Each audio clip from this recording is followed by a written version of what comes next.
How I prepared for my debate with Jim Fletcher on the question, is modern-day Israel a fulfillment of Bible prophecy?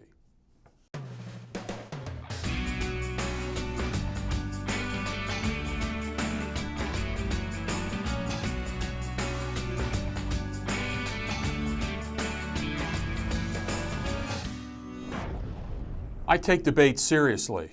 I do this for two reasons. The topic itself merits a careful consideration and a full study before you enter into debate with anyone. And then secondly, I always take my opponent seriously as well. You never know what someone might come up with.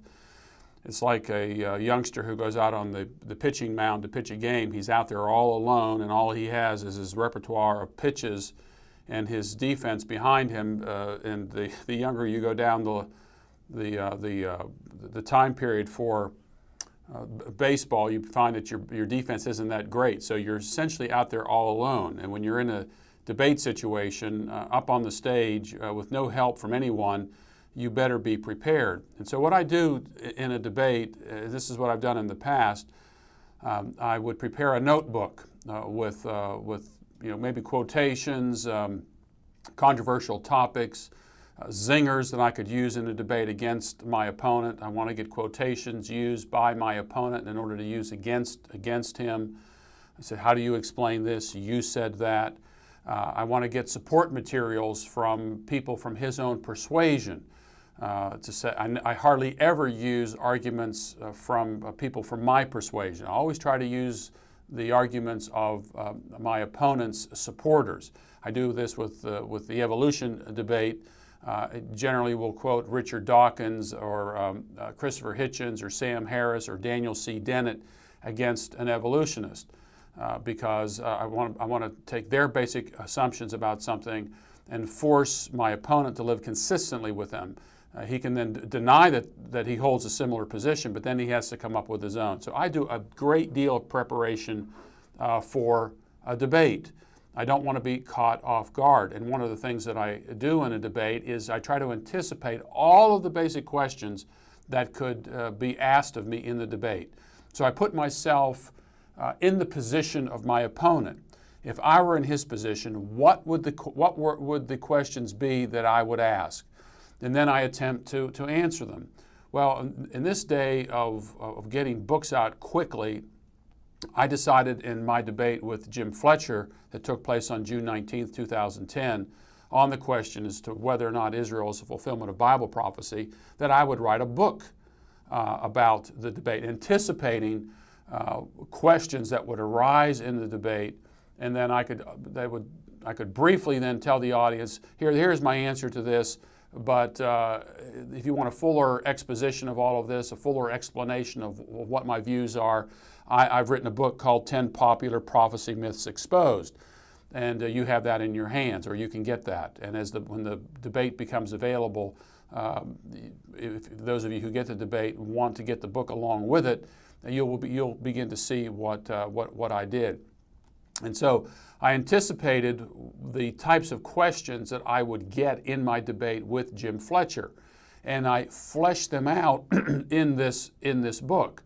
And that does a couple of things, of course. It forces me to go back and study to make sure I really understand what the questions are.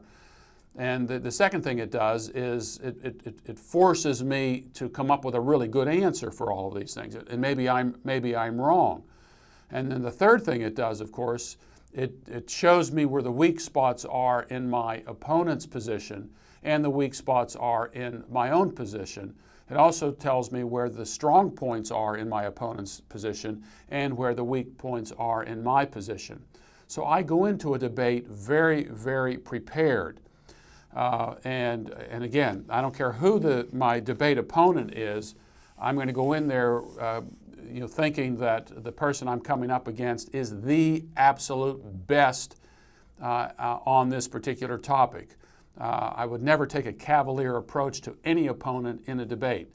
I've seen others do this. In fact, one particular friend of mine who went into a debate on eschatology, and I sat down with him and kind of encouraged him to really do some study on all this, really do some preparation. And he said, well, this is not going to be any problem. And I didn't say anything to him, but it's always a problem. The other side generally takes a debate very, very seriously, especially on a debate on eschatology, if you can get somebody to debate these days, which is becoming more and more difficult. So what I did in my book is to lay out what I thought some of the topics were going to be. The first one was the myth of an Israel church distinction. I thought my opponent would bring up the issue of the idea that there's a distinction between Israel and the church, and this is manifestly displayed in the New Testament. So I dealt with this in a great amount of detail and uncovered some very interesting concepts related to all of this. I think you'll find this particular chapter especially intriguing. In addition to that, I have an appendix in the book called Church or Congregation, a Choice of Deadly Consequence.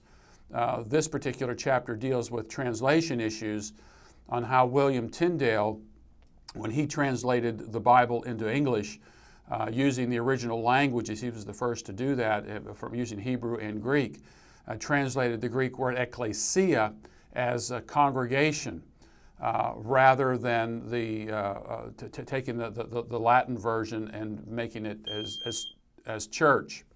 So this again is something that is extremely important when you do a debate, is to make preparation for every aspect of a debate. The next thing I covered is the myth that the modern state of Israel is a sign that the rapture is near.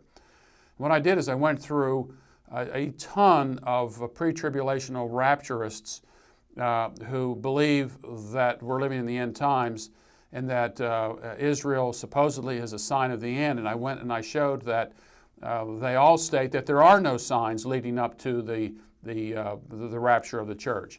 So Israel becoming a nation again could not be a sign because there aren't any signs within the so-called church age. Then I have a chapter, the myth that only dispensationalists have a redemptive future for Israel. I show the history behind the belief that the dispensationalists are the ones who have a history for Israel. Well, if you really study dispensationalism, their particular history for Israel isn't a very good one. And so I give a broader background of what the church has believed about what happens to Israel in the future. The fourth chapter is the myth of the postponed Abrahamic covenant. The Bible is very clear that the Abrahamic covenant is something that has to be fulfilled. The question is, was it fulfilled or is it yet going to be fulfilled? I answer that in this particular chapter. The myth of replacement theology. If you want to end a debate on anything, you just said, oh, you guys believe in replacement theology, that the church replaces Israel. I deal with that issue. The myth that animal sacrifices and circumcision are everlasting rights. Dispensationalists teach that during the millennium, the 1,000-year period of Revelation chapter 20, that animal sacrifices and circumcision have to be reinstituted. I deal with that. The myth that the temple needs to be rebuilt. There isn't a single verse in the New Testament that says anything about a rebuilt temple. The myth that the gospel has yet to be preached in the whole world. This is a full exposition of Matthew chapter 24, verse 14. A great deal of material here. I spent a lot of time working on this particular chapter. And the myth that earthquakes are signs of the end times, and the myth that the oil in Israel is a prophetic sign.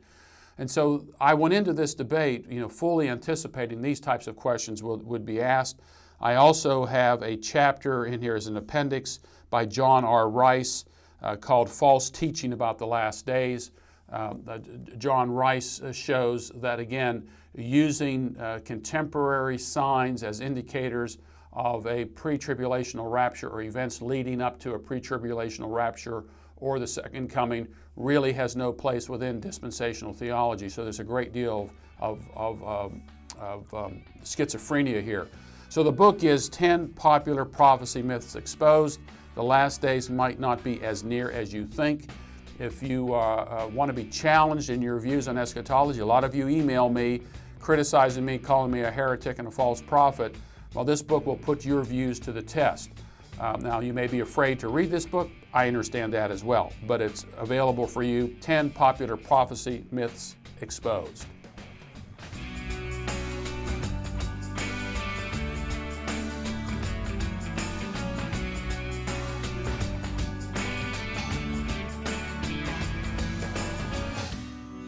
For more related to this topic, check out 10 Popular Prophecy Myths Exposed by Gary DeMar. You will find it at AmericanVision.com.